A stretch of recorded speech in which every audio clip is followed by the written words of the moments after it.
So I've been gone for a minute.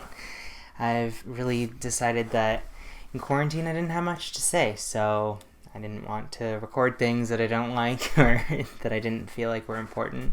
So I'm back because I was working on a project for my mom. This project it's a custom hand-painted acrylic canvas, whatever you want to call it, tapestry, whatever it may be.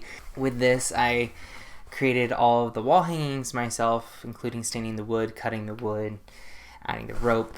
I even made the little detail at the top that is stained and whatnot.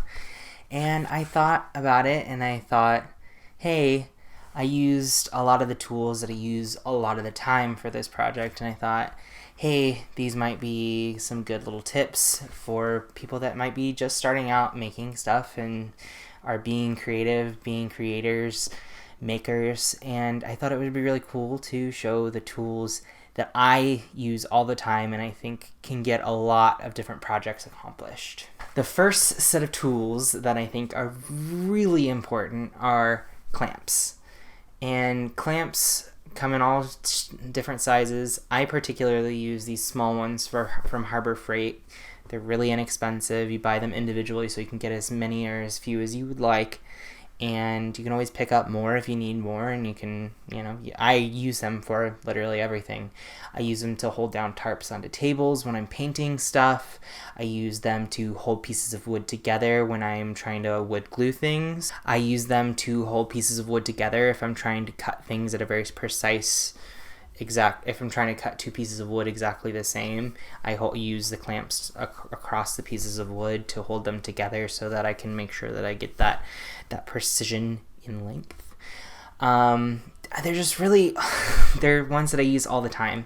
I even used them to hold down a tarp on my mom's cabinet outside that really needed something to hold the tarp down because there was tons of wind. So I find uses for them all the time. I use them all the time. Highly suggest. So speaking of cutting wood, my second choice of tool is a miter box. And depending on where you get it from, it either will come just as the miter box or it will come with a saw. I bought mine from Harbor Freight. I'm obsessed with Harbor Freight. You can use a coupon anytime on anything pretty much in the store. There's some restrictions, obviously.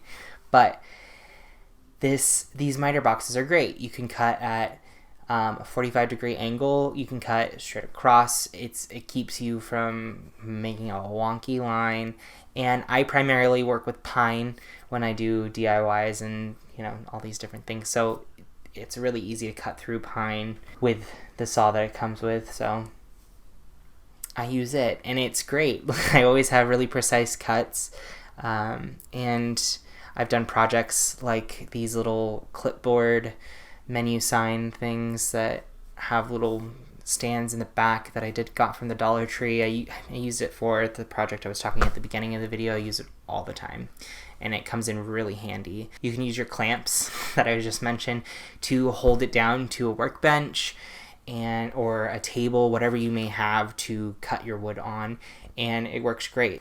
It's a really good starter tool because it doesn't require a power tool, and it's really inexpensive. And like I said, you can use a coupon if you go to Harbor Freight. It's great. The third tool that I use all the time is a metal yardstick, or I use a metal 4-foot stick. It comes in really handy. It's weighted, so it's not flying around when you're trying to draw a straight line. They're long enough that I use my knee a lot of the times. I'll hold the one end of the measuring stick and then hold the other end with my knee and draw a line straight down.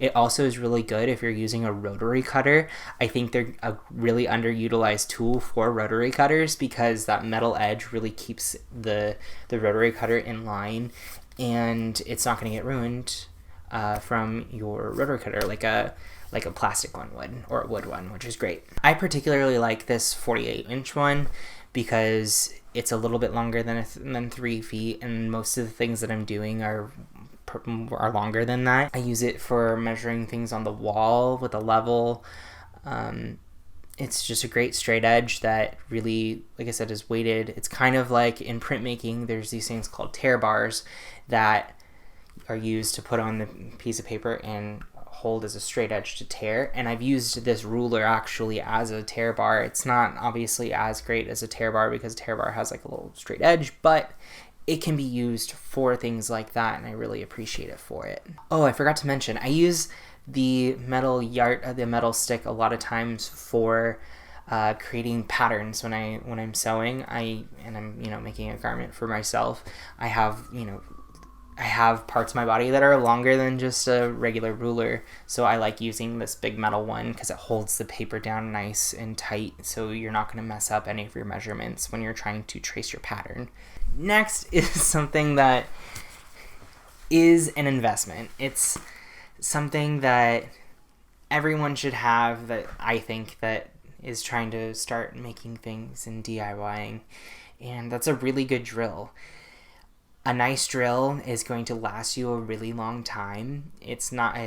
They don't break down, they hold up, they are amazing. The new lithium batteries that they come with are nice and sleek. They're not as heavy as like the old style ones that were like chunky, like a Skechers shoe, but they're awesome. I use mine all the time. I particularly like this DeWalt set that you can get from Home Depot. I actually bought one for my dad because he didn't have a drill, and this is the one I like because it comes with 2 batteries, a carrying case, and it's a solid drill. And it's pretty inexpensive for what it comes. Oh, and it comes with a charger as well.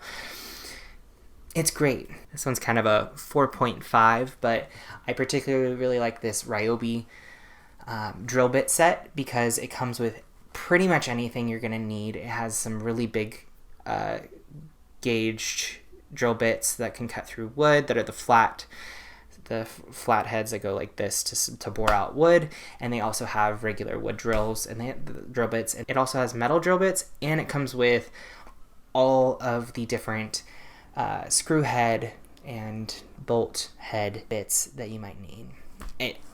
I love it. It's really inexpensive. Personally, I like buying it over investing in a more expensive set of drill bits because I end up losing bits all the time because I, take my drill everywhere I go. Not everywhere I go, but when I'm doing projects at other people's houses, or if I'm doing projects, down at our vacation home, and it just really comes in handy to be able to go and buy something that's not too expensive, and it'll take place of anything you really need. The other thing too is that the skinnier drill bits, even on expensive ones, will break.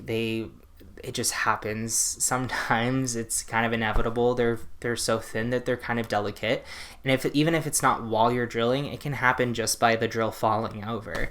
So to me, it's really a great opportunity to have something that you don't necessarily invest too much money in, but have really a ton of options, and it's great for beginning.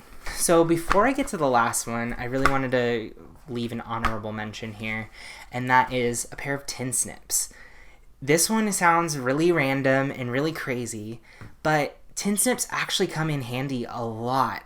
I use them quite often, and they're one of the tools that I invested in and didn't think that I would necessarily get a ton of use out of, but I've over time come up with a lot of different uses and figured out how I can use them in a lot of different ways.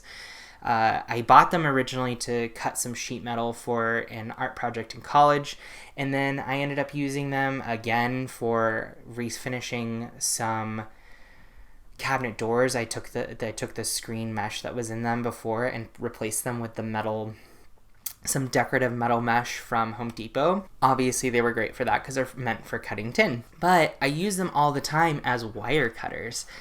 They are great as wire cutters because you can get really good leverage on whatever you're trying to cut without getting your hands so close. I really appreciate it because it's not so close to the wire you're cutting. So like I said, you get that leverage, and you're not at risk of the wire cutting your hands up or even getting your fingers kind of stuck in anywhere in the wire cutters, which obviously if you're careful won't happen, but even when you're trying to be careful, sometimes those kinds of things happen. So I really appreciate being able to cut things from a further distance. They're really inexpensive, and I would prefer to have them over wire cutters. But obviously, there comes into a play of like, you can't cut like over a certain gauge of wire. You need actual like heavy duty wire cutters for anything that's beyond what a normal pair of like basic cheapy wire cutters would be. So I like them because I like tin snips because they're so versatile versus just a regular pair of wire cutters. Finally, the number one thing I use in DIYs, and this sounds obvious and like it's a no-brainer for most people, but I went a long time without using them, and that's tarps. I went a long time with either painting things on the grass, so that because the grass could be cut, and if the paint got on it, it didn't matter, the grass was going to be cut. But I later switched to using tarps, and the tarps are great.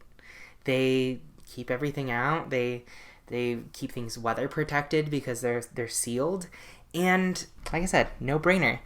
I like getting them from Harbor Freight, of course. They're really inexpensive there. A lot of times you can get them as a additional part of your purchase for really inexpensive. There's a specific, I think it's an 8 by 10. I could be incorrect. We'll see.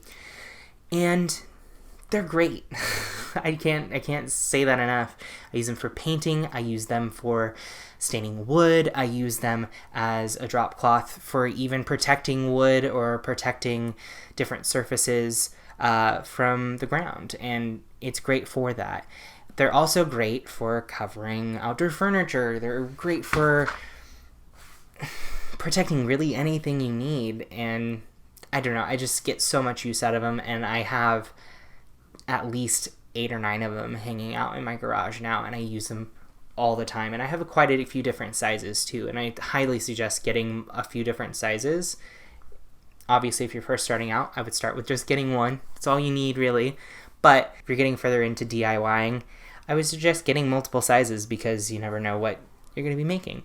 And I get use out of all of them. So there's that. If you're in quarantine and starting to make things, I really hope that these suggestions kind of help you start getting your kit together and build a toolbox that will help you to make anything in your wildest dreams. I know that I use them all the time for that myself.